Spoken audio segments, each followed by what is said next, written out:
Hey everybody, Edo here, and today I'm going to show you Rise of Tribes. It's live on Kickstarter right now, designed by Brad Brooks, and I have to say up front, Breaking Games is leveling it up. The execution quality, this is a prototype, but the art, the visuals, the way this game feels, this is really high quality stuff, and I'm excited to tell you about it.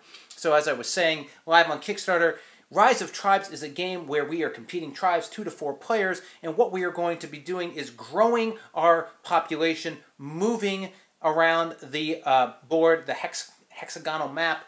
For more players, it's bigger. This is the 2-player setup in front of you. Gathering resources from these tiles. There's 3 types, rocks, fish or food, and wood.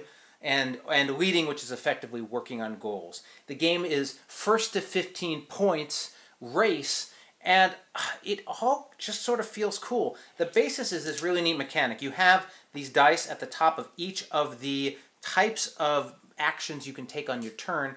You're going to roll 2 dice. You'll notice there are 3 sides: blank, moon, and sun. The most you can get done is during the day. Blank is normal, or when it's really sunny, blank is a normal, and moon is at night. And effectively, when you take an action, you're going to take this, so you're going to roll the dice, you're going to get 2 results. In this case, I have blank and sun. And then to take your actions one at a time, you're going to place it on the top of one of these areas. So when you do that, it slides these dice to the left, and then one gets removed.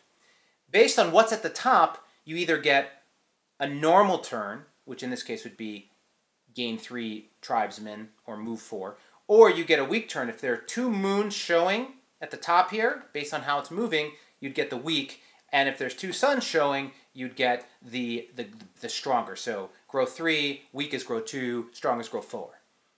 What's so neat about it is it's easy to do. You're always going to get something. It's just action selection. But if I come in and I, on my turn, add a second sun to get the max grow, 2-player, 3-player. The next player to come up here, regardless of what they put, is going to get that. And, you know, there's different combinations of the way that works, but there's this interesting, I take an advantage, but I understand it's going to give you an advantage, and it's just fun and interesting, and the dice really work. So that's fast, and then it feels tight. What's really cool about this game is up front, you don't feel, you know, it starts a little slow, you're gaining momentum, but there's a lot happening in the meat of the middle. And then by the end, when you're working to stop somebody from hitting 15, it's really dynamic. So early on, you feel like, well, I don't think I'm going to need to compete with other players. And then as you go, you really have to be blocking and taking people. You can build huts, and if you own an area, you have that hut, and that's worth a victory point at the start of your turn, moves you up the track. But then you can compete with other people, and it's sort of, once you have a conflict, you reduce color by color. So if I'm going to, basically, if I'm going to want to take over this spot, I'm going to want to come in with 4 and then remove this guy to 3. If I only come in with 2, for example, 2 of his would remove and I'd have 1. So it's really simple conflict resolution, which is nice.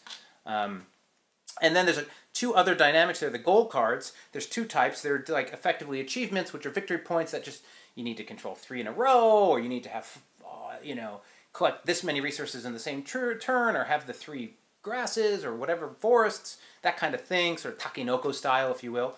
But then the other ones are effectively cards that give you, usually give you a victory point, but allow you to maximize and have better, like if I have a cart, my move allows me to move 2 additional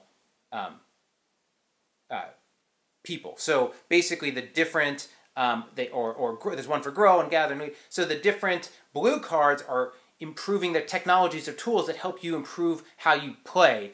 And working those in early really helps towards the end. And so is it about grow and expand, or do you want to gather? And what, you know, which of those cards do you end up playing, and how much do you want to invest in getting those cards because you really want to be over here?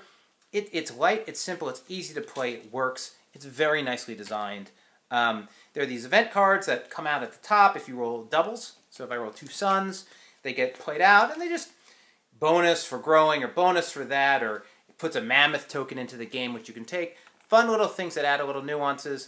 Lastly, and I didn't have room here, but you have these really cool leader tiles, and you can play with leader abilities, which sort of make them a little bit more unique, or just play with just no leader abilities.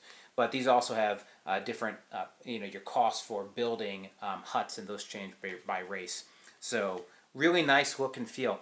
I have to say, in particular, I love the visual punch of this. Everything's clear and poppy. It's really easy to see your meeples and the board and the components. I like it a lot.